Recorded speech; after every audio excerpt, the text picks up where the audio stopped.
नमस्कार दोस्तों, मैं विजय शंकर चौहान स्वागत करता हूं आप सभी का इस ज्ञान गंगा यूट्यूब चैनल में। दोस्तों, आज की इस वीडियो में ट्रेन संख्या 12336 के बारे में आपको कंप्लीट जानकारी दूंगा।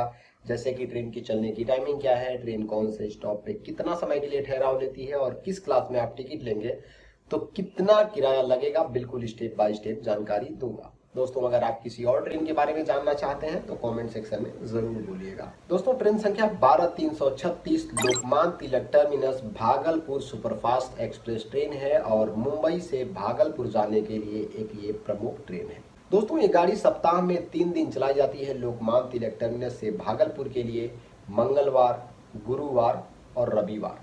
दोस्तों, ये 1916 किलोमीटर की दूरी 33 घंटा 50 मिनट में तय करती है और अपने यात्रा के दौरान टोटल 36 स्टेशनों पे ठहराव लेती है।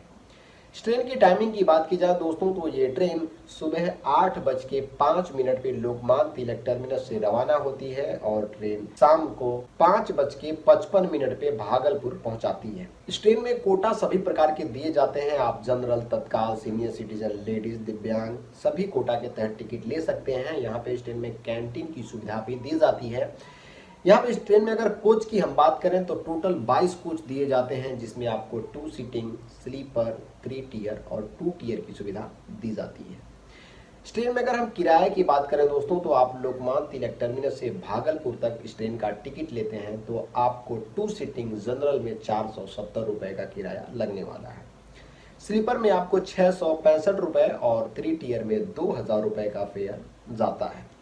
2 टियर में 2885 रुपए और इस ट्रेन के जो 36 स्टॉप दिए गए हैं उन सभी स्टेशनों की जानकारी मैं आपको स्टेप बाय स्टेप दूंगा, तो इस वीडियो के लास्ट तक बने रहिए। अगर आपका कोई सवाल या सुझाव है तो कमेंट सेक्शन में ज़रूर बोलिएगा। साथ ही में दोस्तों, अगर आप किसी और ट्रेन के बारे में जानना चाहते हैं तो भी कमेंट में ज़रूर बताइएगा। तो चलिए दोस्तों, देखते हैं इस ट्रेन के स्टॉप की डिटेल्स को। दोस्तों, ट्रेन संख्या 12336 लोकमान्य तिलक टर्मिनस भागलपुर एक्सप्रेस अपने निर्धारित समय लोकमान्य तिलक टर्मिनस से सुबह 8:05 पे रवाना होती है और यहाँ से निकलने के बाद इस ट्रेन का 2 नंबर स्टॉप आता है कल्याण जंक्शन। कल्याण में ट्रेन की टाइमिंग 8:37 होती है और ये ट्रेन थाने में ठहराव नहीं लेती है।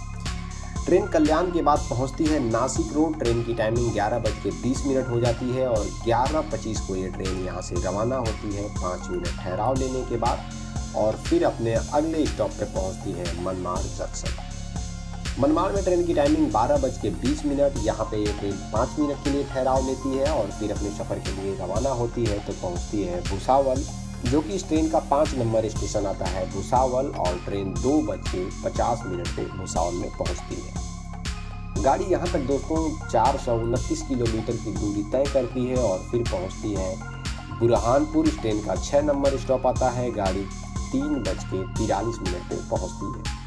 यहाँ पे ट्रेन 2 मिनट के लिए ठहराव लेती है और फिर अपने सफ़र के लिए रवाना हो जाती है और इसके बाद इस ट्रेन का बीच में छोटे छोटे स्टॉप दिए जाते हैं, जैसे कि खंडवा, हरदा, इटारसी। ट्रेन का 9 नंबर स्टॉप आता है, जो कि एक बड़ा स्टॉप है और ट्रेन यहाँ पे 7:20 पे पहुँचती है। यहाँ पे ये ट्रेन 10 मिनट ठहराव लेती है और फिर पहुँचती है पिपरिया। पिपरिया में गाड़ी की टाइमिंग रात को 8:23 हो जाती है। ट्रेन यहाँ पे 2 मिनट ठहराव लेती है और फिर अपने सफ़र के लिए रवाना होती है तो पहुँचती है जबलपुर और ट्रेन की टाइमिंग रात को 10:50 होती है। जबलपुर में ट्रेन 10 मिनट के लिए ठहराव लेती है और 981 किलोमीटर की दूरी ये ट्रेन यहाँ तक तय की रहती है। इसके बाद ये ट्रेन पहुँचती है कटनी। टाइमिंग रात को 12:10। यहाँ पे 5 मिनट ठहराव लेती है और फिर पहुँचती है सतना। गाड़ी की टाइमिंग सतना में 1:35 हो जाती है और 1:40 पे ये ट्रेन यहाँ से रवाना होती है 5 मिनट ठहराव लेने के बाद। ट्रेन यहाँ तक 1170 किलोमीटर की दूरी कर चुकी होती है और इस ट्रेन को दोस्तों कटनी में दूसरा दिन स्टार्ट हो जाता है, क्योंकि गाड़ी की टाइमिंग रात 12:10 होती है। ये ट्रेन दोस्तों जब सतना से रवाना होती है तो मध्य प्रदेश में इस ट्रेन का लास्ट स्टॉप होता है और ये ट्रेन पहुँचती है प्रयागराज, क्योंकि गाड़ी की टाइमिंग होती है 4:55 और यहाँ पे ये ट्रेन उत्तर प्रदेश में पहुँचती है। 2 मिनट यहाँ पे ठहराव लेती है और फिर अपने सफ़र के लिए रवाना हो जाती है। इस ट्रेन का दोस्तों अगला स्टॉप आता है मिर्ज़ापुर। ट्रेन की टाइमिंग 6:05 होती है सुबह और यहाँ पे ये ट्रेन 5 मिनट के लिए ठहराव लेती है, फिर पहुंचती है पंडित दीनदयाल उपाध्याय जंक्शन और ट्रेन की टाइमिंग 7:52 हो जाती है। ट्रेन यहाँ पे 10 मिनट के लिए ठहराव लेती है। तो दोस्तों इस ट्रेन को 24 घंटे यहाँ पे पूरे होते हैं और 24 घंटे में ये गाड़ी 1483 किलोमीटर की दूरी तय की रहती है। ये ट्रेन तब पंडित दीनदयाल उपाध्याय जंक्शन से रवाना होती है तो इस ट्रेन का अगला स्टॉप आता है दिलदार नगर, जो कि बिहार में होता है, और इस ट्रेन का लास्ट स्टॉप उत्तर प्रदेश में पंडित दीनदयाल उपाध्याय जंक्शन होता है। दिलदार नगर में ट्रेन की टाइमिंग 8:55 होती है। यहाँ पे गाड़ी 2 मिनट ठहराव लेती है और फिर पहुँचती है बक्सर, जो कि इस ट्रेन का 18 नंबर स्टॉप होता है। ट्रेन यहाँ पे 9:32 पे पहुँचती है, 2 मिनट यहाँ पे ठहराव लेती है और फिर पहुँचती है डुमरांव। इस गाड़ी का एक छोटा स्टॉप होता है डुमरांव। ट्रेन यहाँ पे 9:46 पे पहुँचती है, 2 मिनट यहाँ पे ठहराव लेती है, फिर पहुँचती है आरा। गाड़ी 10:35 पे पहुँचती है, 2 मिनट ठहराव लेती है, फिर पहुँचती है दानापुर। इस ट्रेन का बड़ा स्टेशन आता है दानापुर। 11:28 पे ट्रेन पहुँचती है दानापुर में, 2 मिनट यहाँ पे ठहराव लेती है और दानापुर तक 1685 किलोमीटर की दूरी तय की होती है। जब ट्रेन दानापुर से रवाना होती है तो इस ट्रेन का 22 नंबर स्टॉप आता है दोस्तों पटना, और गाड़ी यहाँ पे 12:30 पे पहुँचती है, 10 मिनट यहाँ पे ठहराव लेती है और दोस्तों ये गाड़ी यहीं से खाली होना स्टार्ट हो जाती है, यानी पटना से ज़्यादातर लोग उतरना शुरू कर देते हैं। गाड़ी यहाँ तक 1695 किलोमीटर की दूरी तय करती है और फिर पहुँचती है पटना साहिब। गाड़ी की टाइमिंग 12:56, यहाँ पे 2 मिनट ठहराव लेती है। फिर पहुँचती है ट्रेन फतुहा जंक्शन और फतुहा जंक्शन में ट्रेन की टाइमिंग 1:08 होती है। दिन में यहाँ पे ट्रेन 2 मिनट ठहराव लेती है, फिर पहुँचती है 25 नंबर स्टॉप पे, जो कि होता है सुखरूपुर, और गाड़ी 1:18 पे यहाँ पे पहुँचती है। यहाँ पे 2 मिनट ठहराव लेती है, पहुँचती है बख्तियारपुर। बख्तियारपुर जंक्शन में ट्रेन की टाइमिंग 1:34 हो जाती है और 1 घंटे में ये ट्रेन तकरीबन 3 जगह ठहराव लेती है। 2 मिनट यहाँ पे भी इस ट्रेन का ठहराव दिया जाता है। पहुँचती है 27 नंबर स्टॉप पे बाढ़, और बाढ़ में गाड़ी की टाइमिंग 1:48 हो जाती है। यहाँ पे 2 मिनट ये ट्रेन ठहराव लेती है।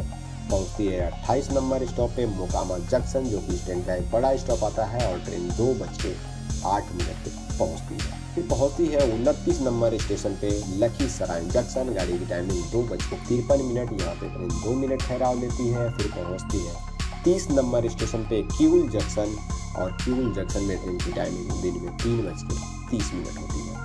5 मिनट यहाँ पे ठहराव लेती है और ट्रेन 1818 किलोमीटर की दूरी यहाँ तक तय की रहती है।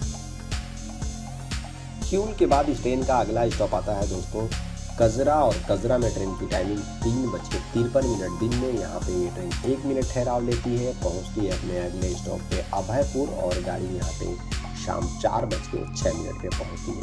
1 मिनट यहाँ पे भी ये ट्रेन ठहराव लेती है। फिर पहुँचती है 33 नंबर स्टॉप पे, जो कि जमालपुर जंक्शन, और ट्रेन यहाँ पे शाम 4:36 पे पहुँचती है। यहाँ पे भी ये गाड़ी 5 मिनट के लिए ठहराव लेती है और फिर पहुँचती है ये ट्रेन 34 नंबर स्टेशन पे बरियारपुर। गाड़ी की टाइमिंग शाम 4:54 हो जाती है। यहाँ पे ये ट्रेन 1 मिनट ठहराव लेती है और इसके बाद इस ट्रेन का 35 नंबर स्टॉप आता है सुल्तानगंज। सुल्तानगंज में ट्रेन की टाइमिंग शाम 5:18 हो जाती है। यहाँ पे गाड़ी 1 मिनट ठहराव लेती है और इसके बाद इस ट्रेन का लास्ट स्टॉप आता है भागलपुर जंक्शन। शाम को यहाँ पे 5:55 पे पहुँचती है। 1916 किलोमीटर की दूरी ये गाड़ी 33 घंटा 50 मिनट में तय करती है। तो दोस्तों जिस तरह से हमने आपको यहाँ पे ट्रेन संख्या 12336 के बारे में कंप्लीट जानकारी दिया है, अगर आप किसी और ट्रेन के बारे में जानना चाहते हैं तो कमेंट सेक्शन में ज़रूर बोलिएगा। वीडियो अगर आपको पसंद आई तो वीडियो को प्लीज़ एक लाइक कीजिएगा, और अभी तक आपने हमारे चैनल को सब्सक्राइब नहीं किया है तो प्लीज़ सब्सक्राइब कीजिएगा। फिर मिलते हैं एक ऐसी इंटरेस्टिंग वीडियो के साथ, तब तक के लिए जय हिंद, वंदे मातरम।